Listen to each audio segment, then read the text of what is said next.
بسم اللہ الرحمن الرحیم۔ السلام علیکم ورحمۃ اللہ وبرکاتہ۔ امید ہے سب دوست خیریت سے ہوں گے۔ کھانسی بھگانے کا سفوف گھر میں بنائیے، سکون پائیے۔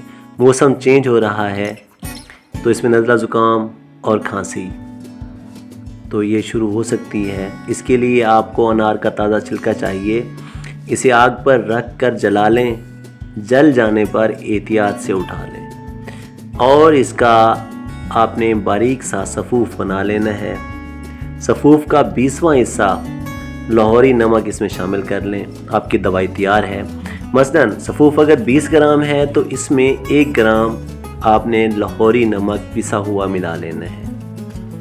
جب بھی آپ کو کھانسی آتی ہے تو اس کے بعد آپ نے 1 چٹکی یہ سفوف چاٹ لینا ہے۔ انشاءاللہ چند بار یہ عمل کرنے سے ہی کھانسی ختم ہو جائے گی۔ چینل لازمی سبسکرائب کیجئے گا، پھر حاضر خدمت ہوں گا۔ اللہ آپ کا حامی و ناصر۔ اللہ حافظ۔